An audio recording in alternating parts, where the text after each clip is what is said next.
Hey everyone, and welcome back to the channel. Grab a drink, pull up a chair, and let's talk Westeros. Because the internet is absolutely burning up right now. If you've been anywhere near your feed lately, you've probably seen the viral trailer making the rounds, the one showing a silver-haired Henry Cavill riding Balerion the Black Dread, ready to conquer the Seven Kingdoms. It looks incredible, right? It looks like the epic fantasy event of the decade. But before we completely lose our minds, we need to separate the fire from the smoke.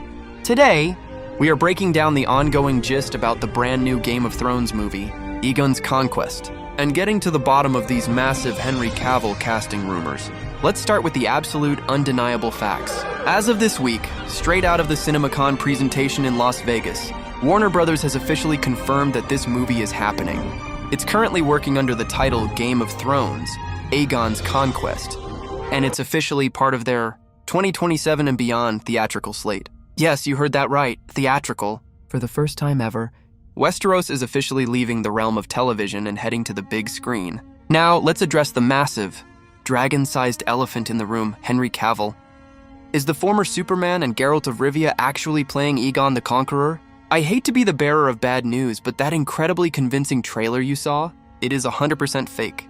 It's a beautifully crafted, AI-generated fan concept that completely tricked the internet. As of right now, HBO and Warner Brothers have made zero casting announcements. But let's be honest, why did that fake trailer explode the way it did? It's because Henry Cavill is the ultimate fan cast for a Targaryen.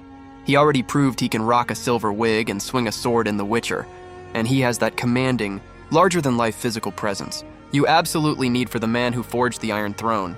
While he isn't officially cast, the sheer scale of a theatrical movie changes the game entirely.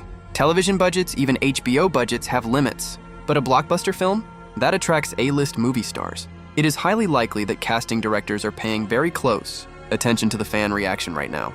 If you want to see Cavill as Aegon, keep making noise in the comments, because studios absolutely watch these trends.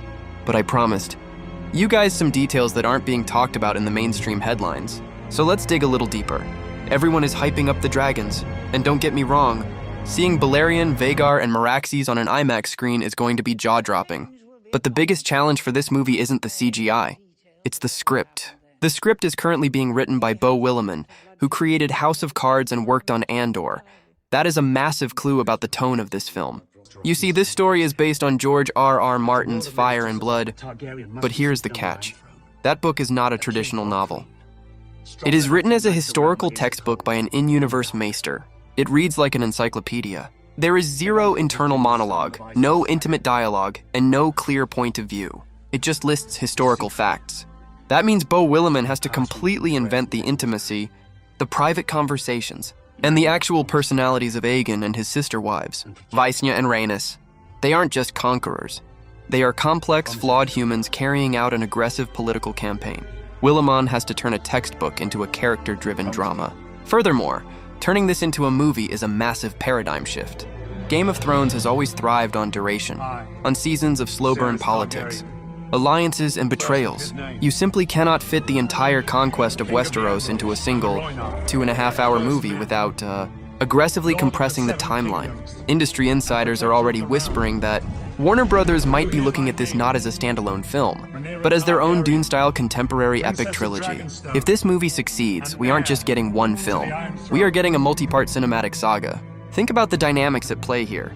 Aegon was the visionary, but Visenya was the ruthless warrior who wielded the Valyrian, steel sword dark sister, and Rhaenys was the charismatic diplomat. How they balance each other, how they handle the resistance from the north, and the ultimate tragedy they face in Dorne. That is way too much story for one movie. So the wheels are in motion. The script is being written, and Westeros is coming to theaters. But I want to turn this over to you guys. Do you think Henry Cavill should actually get the call to play Aegon? Or is there an unknown actor you'd rather see claim the Iron Throne? And do you think the complex politics of Game of Thrones can actually survive the transition to a fast-paced blockbuster movie? Drop your thoughts in the comments down below. Let's get a debate going. If you enjoyed this deep dive, don't forget to smash that like button, subscribe to the channel, and ring the bell so you never miss an update from the Seven Kingdoms.